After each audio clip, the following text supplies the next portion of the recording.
Hi, I'm Sarah from The Upcoming. Such a pleasure to have you here with us this evening. Can you just give us a brief introduction to Anatomy of a Scandal for people who don't know anything about it? What can they expect? Oh my God, someone else? What can they expect? They can expect to stay up all night watching 6 hours of television, basically. And what was the initial appeal for this project? Had you read Sarah's book? And why did you think it was so important to put this on the screen? Yeah, it all starts with a book from us. And so, we get it kind of generally pre-publication. This was actually odd. It was already out in the UK and had been a big hit. And then everyone kind of cottoned onto it. But the appeal is always the book and the way the story was told, not knowing what would happen. This idea of it's kind of privileged systemic in a way. And that was something I think that fascinated all of us. And the idea of getting to work with these guys and SJ and I have history with David Kelly. We'd always wanted to work with Melissa. So, this kind of group came together very early. And then, And the story is very much from a female perspective, delving into female experiences. And then even behind the camera, so many women working on this. Why do you think that's so important? And what do you think is different that it brings to the screen? Allie? It's just better with women in charge, I think. I don't know. Allie, do you have something it's smarter? a unique point of view that we haven't seen as frequently in this industry, and so to be able to bring that to life feels special and just utterly exciting. Yeah, I have a company that just does that, so it's easy for me. I have spent the last few years just focused on, how do we tell stories? Not just, by the way, we have plenty of male writers and directors, but how do we tell stories with women at the center and the complexities of women at the center? And this one had 3 really complex women at the center.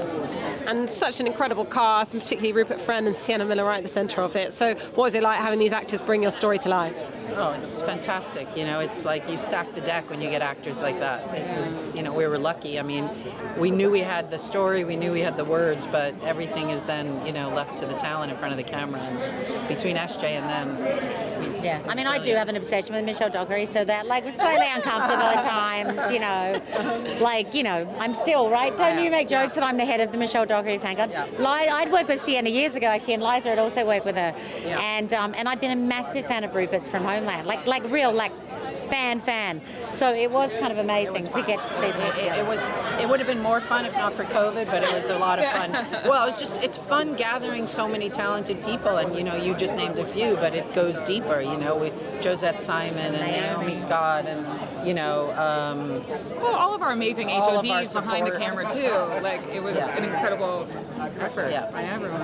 And what do you hope people take away from watching it? I was just even reading from Sienna Miller saying that she sort of mined experiences in her own past to bring to the character. So I wonder how many women watch things like this, and it made me think, reflect on what's happened to them, or it starts a conversation. So it feels like it can have a wide-ranging impact. Yeah, look, for me it's actually an easy answer because I've made a lot in this subject, and I made something in 1826, and unfortunately it's the same problem.